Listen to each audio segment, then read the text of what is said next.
écoutez la chaîne 2, il est 12h. Merci de nous suivre sur la radio chaîne 2 de l'URTM pour vous informer. Il est 12h à Bamako et c'est l'heure de vous informer. Mise en onde de Pendadao, présentation Oumar Enza Traoré. Infocité, le journal de l'info de proximité sur la 95.2.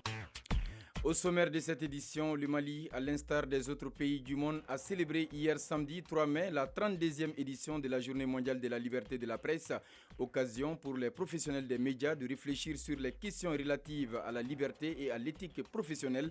On fera le point en ouverture d'édition. Les inondations deviennent de plus en plus fréquentes à Bamako. Pour barrer la route à ces phénomènes, des campagnes de sensibilisation et d'information s'avèrent nécessaires. Comment se passe la gestion des caniveaux dans le district de Bamako? À suivre la réponse au cours de ce journal. Infocité, c'est aussi le tour d'horizon de l'actualité internationale qui sera développé en direct dans ce studio par Issa Dao. Mesdames et messieurs, c'est tout pour les titres. Installez-vous confortablement. Tout de suite, les détails. Dimanche 4 mai 2025, mesdames et messieurs, bonjour et bienvenue dans Infocité. Nous démarrons ce journal avec cette nouvelle. Le ministre de l'Environnement, de l'Assainissement et du Développement durable, accompagné par son collègue des Transports et des Infrastructures, était à Kati et à Missabougou pour le suivi des activités du concours interquartier organisé dans le cadre de la salubrité. Si à Kati, la population a décidé d'enlever les ordures qui se trouvaient dans le collecteur qui traverse Kati de long en large. À Missabougou, c'est la rue qui passe devant le groupe scolaire Abdoulaye Tchambal Sissao qui a été assaini. Les deux ministres ont invité la population à s'impliquer davantage dans le processus pour l'assainissement de leur quartier.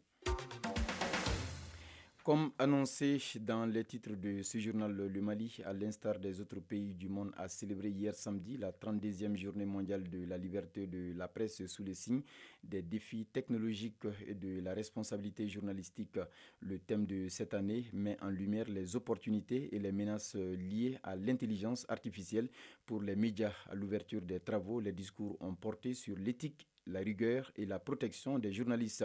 Une série d'activités est prévue jusqu'au 10 mai prochain pour renforcer le dialogue autour de la liberté d'informer. Reportage Amadou Diallo.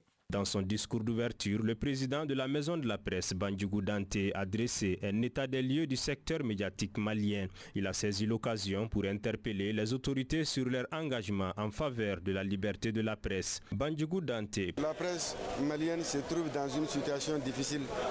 Le Mali, à l'instar des autres pays du monde, depuis quelques années connaît une difficulté économique extraordinaire. Les médias maliens souffrent effectivement de cette crise économique-là. Nous sommes optimistes. Nous sommes optimistes parce que lors de la cérémonie de présentation des vœux, le président de la transition, le général d'armée Assimi Goïta, a décidé de tout faire pour trouver des solutions idoines à ces préoccupations-là. Il a même envisagé la mise en place d'une commission de réflexion sur ces différents sujets-là afin que des solutions appropriées puissent être trouvées.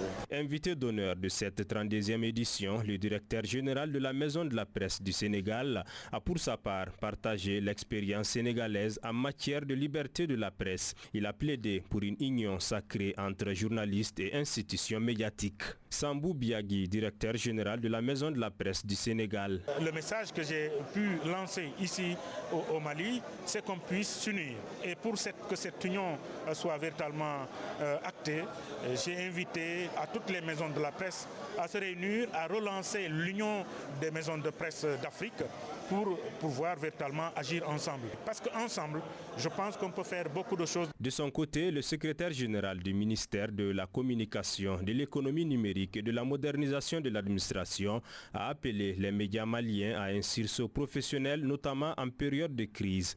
Il a réaffirmé l'engagement des autorités de la transition à accompagner les médias dans leur mission d'information. Al-Kaïdi Touré, secrétaire général du ministère de la Communication, de l'économie numérique et de la modernisation de l'administration. Nous sommes là aujourd'hui et nous serons là toute la semaine pour les accompagner dans leur travail et leur dire que nous sommes ensemble et que nous soutenons ce qu'il faut. La célébration de la présente édition se poursuivra jusqu'au 10 mai avec un programme riche en activités avec des panels, des tables rondes et des conférences débats. À noter également la participation des étudiants venus des principales écoles de journalisme et de communication du Mali. De la célébration d'une journée au lancement des activités de l'association Onco Mali en partenariat avec la Fondation Bank of Africa Mali, cette troisième édition de la campagne de dépistage gratuit du cancer du col de l'utérus et du diagnostic précoce du cancer du sein a pour objectif de lutter contre le cancer féminin. C'était au Centre international d'oncologie médicale à Touroukourbougou. La campagne vise à dépister gratuitement 1000 femmes d'ici au 3 juin prochain. On fait le point avec Kounandi Bamani. De sa création à nos jours, l'association Onco Mali s'investit et s'engage dans l'amélioration de la prise en charge du cancer au Mali. Cette campagne de dépistage pour un mois en est une illustration pour le bien-être des femmes. Dr Madani Ly, président de l'association Onco Mali. Le cancer du sein et du col, c'est les deux cancers les plus fréquents chez la femme. Donc Onco Mali a imaginé avec la Fondation BOA de mener une campagne de dépistage jusqu'au 3 juin, essentiellement de la commune 5 du district de Bamako. Donc cette campagne va se dérouler au CCRF et dans 5 différents CESCOM. L'objectif, c'est de dépister au moins 1000 femmes. Le fait de mettre un objectif d'au moins 1000 femmes va donner la chance au maximum de participer pendant la période de cette campagne. Et ensuite, si elles sont positives, elles seront prises en charge. Aramatou Traoré, représentante de la Fondation BOA. Depuis à la création de la Fondation et suite au cancérologue avec la JCA, la Fondation Bank of Africa a toujours financé les campagnes de sensibilisation et dépistage des cancers du sein et du col de l'utérus. Cela fait 3 ans que nous sommes avec Onco Mali. On sait qu'il y a le besoin à la population de faire sortir les femmes pour qu'on puisse combattre cette maladie. La cérémonie fut marquée par la présence de beaucoup d'autorités locales. Les organisateurs informent les citoyens que tous les cas de lésions précancéreuses ou de cancer diagnostiqués bénéficieront d'une prise en charge médicale gratuite au Centre international d'oncologie médicale du Forum médical à Touroukourbougou. L'opération s'inscrit dans le cadre du 8 mars, Journée internationale des droits de la femme. Sur tout autre sujet, suite au cas d'inondation de l'année dernière, des campagnes de sensibilisation et d'information s'avèrent nécessaires pour prévenir d'éventuels cas.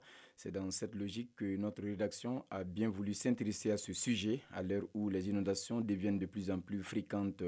Comment se passe la gestion des caniveaux dans le district de Bamako? Élément de réponse avec Suleiman Fomba. La zone plateau de Kalabankoro est connue pour avoir enregistré plusieurs cas d'inondation la saison des pluies passées. L'une des raisons connues de cette inondation est l'obstruction des caniveaux liés au comportement de certains habitants de la localité. Kamadou Tenentao, responsable GIE Sania. Les caniveaux, les gens en font un mauvais usage, devient un dépotoir pour les citoyens. Les caniveaux qui se trouvent à notre niveau ici à Kalabankoro plateau, depuis qu'on a creusé ça il y a 10 ans, et c'était bouché jusqu'au bout, mais on a pu quand même déboucher cette année. La lutte contre l'obstruction des collecteurs est l'une d'une seule lutte des groupements d'intérêt économique et des élus. Si beaucoup ignorent le rôle des collecteurs, la sensibilisation devient une nécessité. Data Seriba Sanoko, enseignante. On utilise les caniveaux généralement pour les eaux, mais je vois il y a d'autres dames qui font ça comme un dépotoir de déchets. Les conséquences sont énormes. Outre les menaces d'inondation, la mauvaise gestion des collecteurs peut avoir un impact sur la santé des populations. Sumela Silla, agent de service d'assainissement. Les caniveaux sont faits pour l'écoulement des eaux de pluie. Si les caniveaux sont remplis, automatiquement les eaux vont rentrer dans les maisons et dégradent les goudrons. Il est crucial que la population sache que les caniveaux-là ne sont pas faits pour ça. La conséquence principale est qu'il y aura des inondations. Ça, c'est inévitable. Il peut y avoir des dégradations des maisons qui sont à côté, les goudrons. L'eau va stagner. Derrière, il y aura trop de moustiques. Ça va donner des maladies, la dengue, les paludismes. La gestion des caniveaux est aujourd'hui un phénomène public qui nécessite une union et une complémentarité entre populations, agents en charge d'assainissement et les autorités communales. À présent, le tour d'horizon de l'actualité internationale. Et oui, à 12h passées de 10 minutes dans ce studio, nous ouvrons la page inter de cette édition avec vous, Issa Dao. Bonjour. Bonjour Omar Inza. Et comment vas-tu et le week-end? Oui, ça se passe bien. Où est-ce que tu nous amènes ce dimanche? Eh bien, l'actualité hors du pays nous mène au Togo où Faure Gnassingbé a prêté serment hier comme président du Conseil, une fonction créée suite au changement de constitution intervenu en 2024. L'ancien président conservera l'essentiel du pouvoir exécutif. Cette cérémonie de prestation de serment s'est terminée par un défilé militaire et 21 coups de canon. Faure Gnassingbé, dont le 4e mandat devait prendre fin hier, occupe désormais la plus haute fonction du pouvoir exécutif du Togo. Il est également chef suprême des armées. Omar Enza. Au même moment, au Gabon, Brice Clotaire Oligui Nguema a prêté serment hier samedi 3 mai 2025 en tant que premier président de la 5e République gabonaise. Lors de la cérémonie d'investiture au stade de Dangoundié, il a réaffirmé ses priorités, notamment la reconstruction des infrastructures, la diversification de l'économie et la lutte contre la corruption. Les élections législatives et locales auront lieu en septembre et octobre prochains, avant la fin de la transition prévue en décembre. Environ 40 000 personnes se sont mobilisées pour assister à son investiture. Issa, au Kenya, l'Assemblée nationale rejette le projet de loi sur les transports publics. Effectivement, au Kenya, l'Assemblée nationale a rejeté la semaine prochaine le projet de loi sur les transports publics visant à encadrer le secteur des mototaxis par de nouvelles taxes et régulations. Déjà adopté par le Sénat en 2023, le texte parrainé par le sénateur Kenya prévoyait notamment la création d'un organe de régulation, des formations obligatoires pour les conducteurs et des sanctions renforcées. Mais il a été retiré avant la deuxième lecture en raison des vives critiques liées à son impact financier. Voilà, Omar Enza, c'est l'essentiel de l'actualité de ces 12 heures. Merci beaucoup Issa Dao pour toutes ces précisions et cette brève avant de mettre fin à l'actu international. Le président chinois Xi Jinping se rendra en Russie du 7 au 10 mai prochain selon une annonce du Kremlin. Il participera aux côtés de son homologue russe Vladimir Poutine aux commémorations marquant le 80e anniversaire de la victoire des Alliés sur l'Allemagne nazie. Selon un communiqué de la présidence russe, Xi Jinping prendra également part à des entretiens bilatéraux.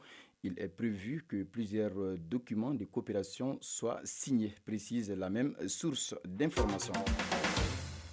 Au Mali, le port de l'uniforme lors des cérémonies de mariage, de baptême ou autres événements à caractère social est devenu une tendance incontournable dans de nombreuses localités du pays. Ce phénomène a tout son sens, notamment c'est un symbole d'union et de paix au sein de la société. L'une de nos équipes de reportage dirigée par Abibatou N. Traoré a mené une enquête sur ce sujet. Suivons son reportage. Il est midi passé à Ségou, précisément à Angoulême, dans la cour familiale de Koulibaly. Les femmes s'affairent, toutes vêtues du même pain cousu, dans des styles variés, mais harmonieux. Le mariage de Mademoiselle Koulibaly Oumou est à la fois une célébration religieuse et un défilé de mode soigneusement orchestré autour d'un tissu choisi des semaines à l'avance. L'uniforme donne une cohésion visuelle à l'événement. C'est une manière de dire « nous sommes unis, nous soutenons la famille », affirme Keita Abibatou Bagayoko, conseillère conjugale. J'aime les uniformes, elles multiplient nos habits. Et si lors des cérémonies de mariage ou de baptême, tout le monde porte une tenue uniforme, il n'y aura pas question de richesse ou encore moins de pauvreté. Mais son collègue Aboubakar Fangé, conseiller conjugal également, nuance. Il ne faut pas que l'uniforme devienne une arme de comparaison ou de pression. Certaines femmes s'endettent juste pour être dans le même ton que les autres. Avant, si les gens voulaient faire des uniformes, ils choisissent des tenues légères, car il n'y avait que 2 usines seulement qui sont Litema et la Comatex, dont les habits étaient moins chers. Mais maintenant, non seulement les femmes font des tenues uniformes, mais elles choisissent des bazins Getzner qui coûtent 10 000 francs le mètre. S'il y a question de porter des boubous de 5 mètres à 6 mètres, vraiment cela peut causer des ennuis aux femmes. Le sociologue Dr Chaka Nyare observe une dimension sociétale plus profonde. Le port de l'uniforme répond à un besoin de reconnaissance sociale. C'est un marqueur de statut, mais il cache aussi des inégalités. Tout a commencé à Bamako ici, même dans les campagnes, dans la brousse, on les fait, mais c'est à Bamako que tous ces phénomènes-là commencent, que les femmes qui sachent qu'on est dans une société où pas, tout le monde n'est pas dans des conditions favorables pour acheter des uniformes. Quand même, s'il peut faciliter, aller de façon très simple. Koulibaly Fanta Koulibaly ajoute. Le mariage peut être célébré sans uniforme, si chacun le célèbre à son juste moyen. Dans ce cas, il n'y aura pas de frustration et le mariage sera bien célébré aussi. Dans une autre perspective, Diallo Drissa rappelle. Ça provoque des tensions dans le foyer à cause du manque de moyens de l'époux. Parce que la femme peut exiger à son mari, soi-disant que toutes les autres femmes doivent les porter. Entre tradition, pression sociale et quête de beauté partagée, le port de l'uniforme dans les cérémonies reste un miroir des dynamiques sociales actuelles. Beauté ou bataille, à chaque femme de décider en toute liberté.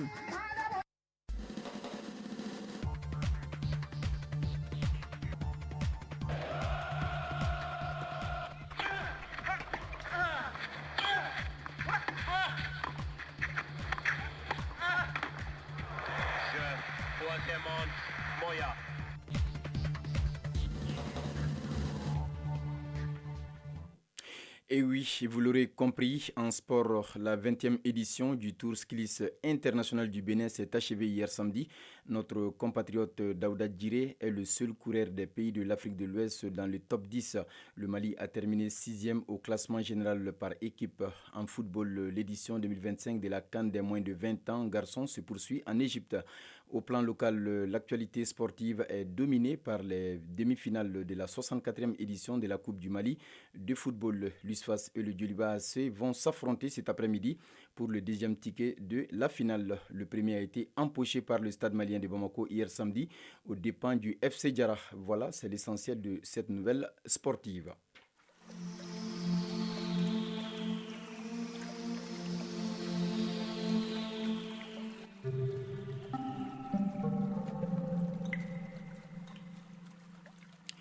À 12h passées de 17 minutes dans ce studio, les nouvelles de la météo avant de boucler cette édition. Présentement, le thermomètre affiche sur Bamako et environ 33 degrés Celsius. La maximale attendue est de 38 degrés Celsius. Quant au soleil, il se couchera à 18h passées de 47 minutes. C'est donc tout pour ce journal de la rédaction présenté par Oumar Enza Traoré. Réalisation Mamadou Doumbia, Bouakari Junior Traoré, mise en onde de Penda Dao, mise en ligne Amadi So, coordination éditoriale Seydou Traoré Djefadjara. Un grand merci à nos fidèles auditeurs de Yirimadio, Nyamana et Senou. À 18h, vous serez en compagnie de Omar Sissoko. Passez d'excellents moments de radio en compagnie de nos programmes.